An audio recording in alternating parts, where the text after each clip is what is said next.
sedih nih, ada siswa atau mahasiswa yang asal copy paste dari Anda.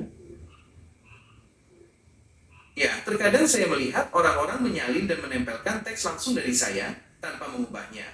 Ini bisa menjadi masalah, terutama di sekolah atau universitas, karena dapat dianggap sebagai plagiarisme. Noding itu mudah. Mari kita mulai.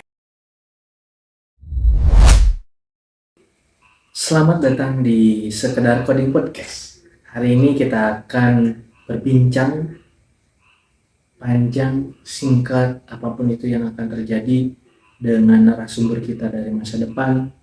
Semoga ini bisa tercerahkan kepada teman-teman yang bertanya-tanya, kepada teman-teman yang bertanya-tanya, bagaimana ini bisa terjadi. Oke, tanpa berlama-lama kita langsung saja sambut. Inilah narasumber kita, AI. Baik, sekarang perkenalkan siapa Anda sebenarnya. Saya adalah Gemini, model bahasa besar dari Google AI. Saya masih dalam pengembangan dan belajar hal-hal baru setiap hari. Baik, terima kasih. Salam kenal Gemini. Hari ini kita akan berbincang singkat di podcast kali ini. Bagaimana kabar Anda? Kabar saya baik, terima kasih. Saya bersemangat untuk berbincang-bincang. Apa yang ingin Anda bahas di podcast kali ini? Baik, kita akan mengenali dulu bagaimana Anda bekerja selama ini. Tentu, dengan senang hati, saya pada dasarnya adalah jaringan saraf besar yang dilatih pada banyak sekali teks dan kode. Itu memungkinkan saya untuk menghasilkan teks, menerjemahkan bahasa, menulis berbagai jenis konten kreatif, dan menjawab pertanyaan Anda secara informatif. Apakah Anda memiliki pertanyaan khusus tentang bagaimana saya melakukan sesuatu? Baik, sebelum ke sana saya akan bertanya dulu, mengapa ada versi Gemini gratis dan versi yang berbayar? Versi gratis dan berbayar Gemini menawarkan tingkat kemampuan dan fitur yang berbeda.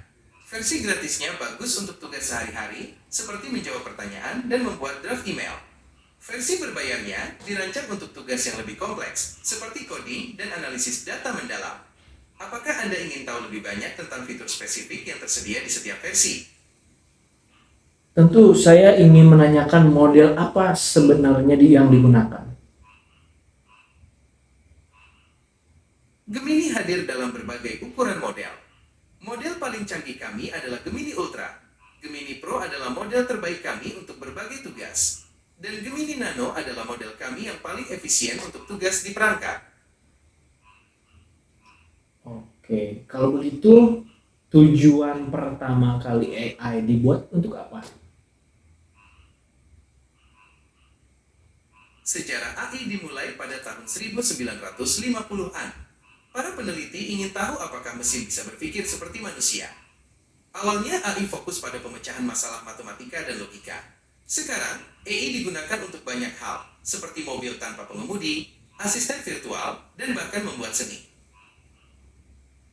Nah, kalau demikian, apakah AI ini bisa menggantikan manusia? AI memang menjadi lebih pintar dalam melakukan beberapa tugas daripada manusia, tetapi ada hal-hal yang masih sulit dilakukan oleh AI. Misalnya, AI tidak memiliki akal sehat atau emosi seperti manusia. Jadi, meskipun AI dapat melakukan banyak pekerjaan dengan baik, AI tidak akan menggantikan manusia sepenuhnya. Oke, ada kriteria khusus untuk manusia agar bisa berkembang? Tentu saja, manusia perlu terus belajar hal-hal baru, berpikir kreatif, dan bekerja sama dengan orang lain. Keterampilan seperti itu akan selalu penting, bahkan dengan semua teknologi baru. Baik, pertanyaan selanjutnya. Apakah AI benar-benar bisa menghasilkan uang? Ya, AI dapat membantu menghasilkan uang dalam banyak cara. Misalnya, AI dapat membantu bisnis membuat keputusan yang lebih baik, mengotomatiskan tugas, dan mempersonalisasi pengalaman pelanggan. AI juga dapat digunakan untuk membuat produk dan layanan baru. Oke, Kalau dari segi kita sebagai programmer, apa yang bisa dibantu oleh AI untuk menghasilkan uang? AI dapat membantu programmer menghasilkan uang dengan mengotomatiskan tugas-tugas yang membosankan, seperti menulis kode boilerplate atau membuat dokumentasi. AI juga dapat membantu programmer menemukan bug dalam kode mereka atau menghasilkan ide-ide baru untuk proyek. Oke, saya mau menguatkan lagi. Apakah benar-benar AI bisa mengganti para programmer? AI tidak mungkin menggantikan programmer sepenuhnya dalam waktu dekat. Programmer melakukan lebih dari sekadar menulis kode. Mereka juga harus memahami masalah bisnis, merancang solusi kreatif, dan bekerja sama dengan orang lain. Keterampilan ini sulit untuk direplikasi oleh AI. Baik, kalau begitu, apakah AI ini menjadi solusi atau justru malah bencana? AI seperti alat yang sangat hebat. Jika kita menggunakannya dengan bijak, AI dapat membantu kita memecahkan masalah besar dan membuat hidup kita lebih baik. Tetapi, seperti alat lainnya, AI juga dapat disalahgunakan. Penting bagi kita untuk memikirkan bagaimana kita ingin menggunakan AI dan memastikan AI digunakan untuk kebaikan. Artinya, AI bisa menjadi pisau bermata dua. Tepat sekali, AI bisa menjadi alat yang sangat berguna, tetapi kita juga harus berhati-hati. Kita perlu memikirkan bagaimana AI dapat disalahgunakan dan memastikan kita memiliki aturan untuk mencegah hal itu terjadi. Berarti sekarang siapa yang meregulasi Anda? Saat ini, tidak ada satu badan pun yang mengatur AI secara global. Namun, ada banyak organisasi dan pemerintah yang bekerja untuk membuat aturan dan pedoman tentang cara menggunakan AI secara bertanggung jawab.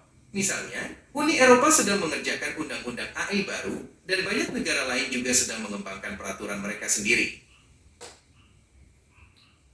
Kemudian, apakah data dari AI ini bisa 100% kami percaya? Tidak, Anda tidak boleh mempercayai data AI secara membabi buta. AI belajar dari data, dan jika datanya buruk, AI juga bisa salah. Selalu periksa fakta dan gunakan akal sehat Anda.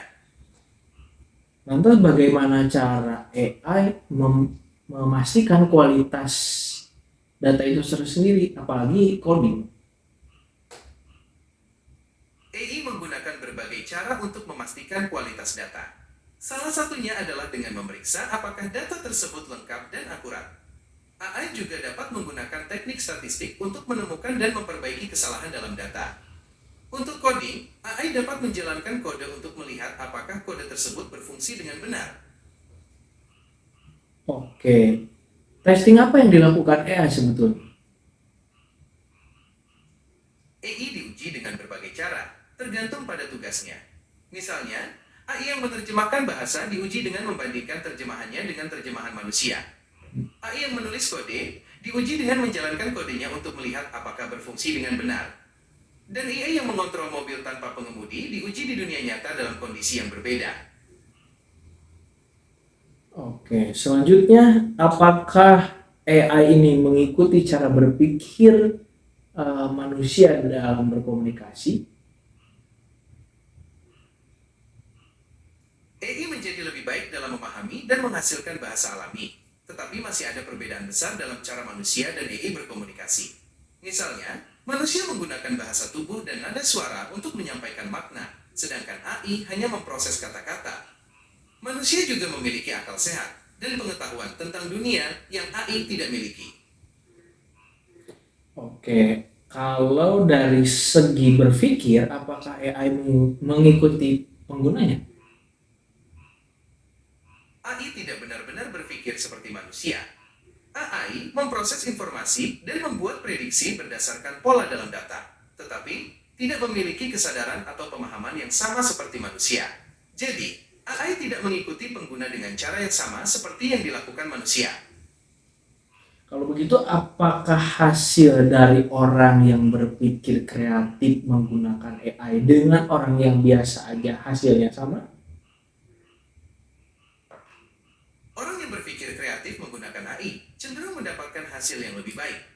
Mereka dapat menggunakan AI sebagai alat untuk menghasilkan ide-ide baru, memecahkan masalah dengan cara yang unik, dan menciptakan hal-hal yang belum pernah ada sebelumnya.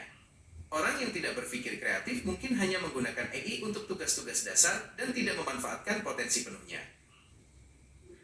Oke, kalau pendapat Anda tentang ilmu prompting AI? Prompting AI adalah keterampilan yang sangat penting.